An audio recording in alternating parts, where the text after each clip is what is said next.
The May Consumer Price Index will be released tomorrow morning, just hours ahead of the Fed's decision on interest rates. Will the inflation data change the central bank's rate path? For more on that, let's bring in our next guest, former world president. You wish. World Bank president. I don't wish. Yeah, we don't need that.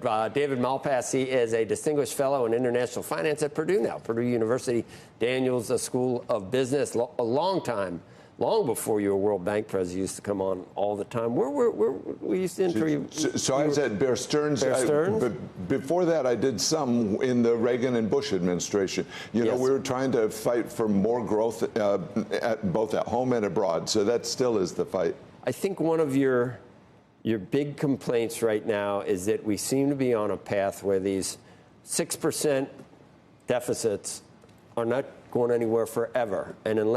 And the Biden administration at this point these are the forecasts. They aren't saying we need to change this. It's like this is what it's going to be. That makes it hard to grow, does it not? Almost impossible. It does, because the government is getting a lot of not only U.S. capital, but the world's capital. So the U.S. government is sucking up capital from around the world to spend on things that it wants. That's these huge subsidies and credits that they put through the tax system. It's the spending that still is backed up even from years ago that they can't find enough uses for. And so that causes businesses to invest less, and we end up with slow growth out into the future and big deficits. So you're exactly right. The world really can't operate where the biggest economy expects to have a 5% or 6% of GDP deficit out into the future. And I was a little bit disheartened that you think Europe is improving more quickly than we are, and that the euro might start becoming attractive as well, I don't think it'll replace the dollar, but it's certainly getting some interest. I think that the dollar has a good chance to be better than the euro, and we're seeing now with Europe cutting interest rates, but not doing it in a way that adds production. This is a challenge for them. They're facing different problems than the U.S. So I think the U.S. is still the world's strongest economy and can be. It's just that we're in a bad phase right now, and that gets straight into all of the policy choices that are being made. Those can all be changed. Europe, this is just, I don't know, did you say this? Europe is accelerating and we're kind of slowing down. Well, okay. On the Europe side, they're doing a better job allowing businesses to produce, and very importantly, their fiscal deficits are not in the same league as ours. So interest in the euro, I want to be in the euro, not the U.S. dollar under these circumstances. You didn't say those things? So that was first quarter. So in the first quarter, remember, Europe came off of a recession, and they got all the way to 1% growth, and they were very excited about it. But from the standpoint, if you look beyond a one-quarter number, the U.S. is better positioned for the world that we're in. But you're not convinced that staying tight is the way to bring down inflation. Is that true?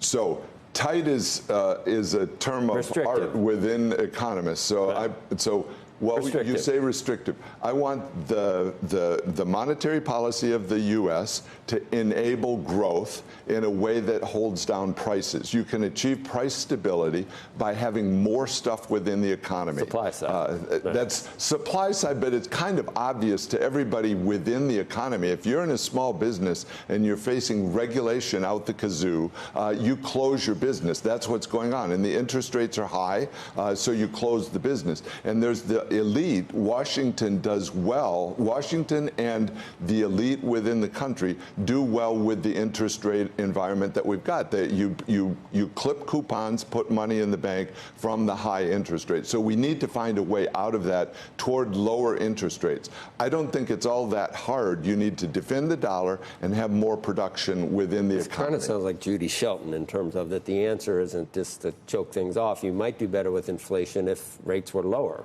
Well, that's Ronald Reagan. I want to channel Ronald Reagan. Remember how much the rates were able to fall as the economy got stronger, because people are investing in your currency. If you are operating a model that's peace through strength, that's based on small businesses, what do you think is going to happen? People beat a path to your door. You know, if you build something better, they're going to come and put their money into the U.S., and that's not that hard. This is kind of interesting. And you think that they're behind the curve in cutting right now, the Fed? Well, look, the Fed made a big mistake by being at zero for a long time. And so the world is taking, and the U.S. it takes years to straighten out that problem. But at this point, real interest rates are high enough. I think that we should recognize inflation is coming from what the rest of the government is doing in terms of regulation, in terms of the administration drained SPRO, the Strategic Petroleum Reserve, at the wrong time. And so now you're left with oil prices going up, gasoline prices high, and you're empty from your Strategic Petroleum Reserve. Just a whole series of decisions that are leaving us at a weak point in the world. And Putin and China look at that, and they see that.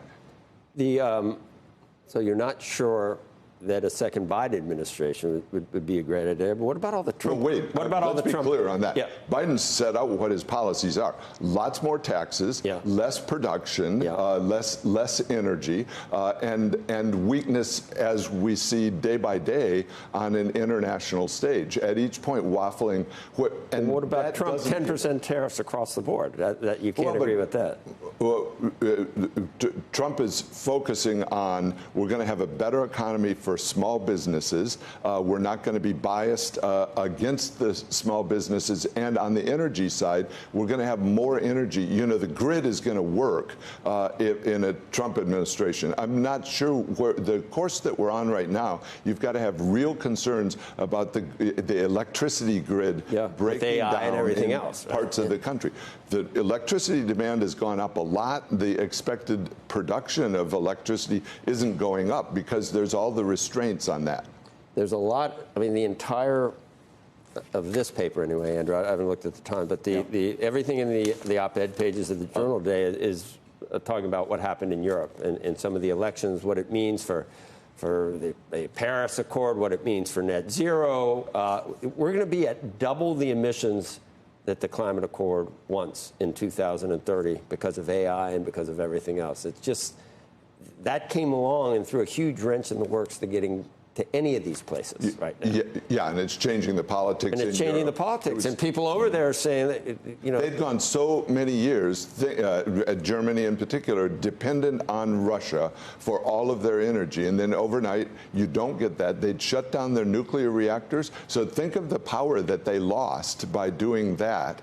And so then they're left with problems for all the corporate sectors. So the big chemical companies, which need energy in order to make the things that people need, fertilizer, household supplies, they move to China, which is not operating under the same constraints. They sign on to the international accords, but then they're just producing and building electricity grids like crazy, and the manufacturing that goes with it. So it takes jobs away from Americans, from Europeans too.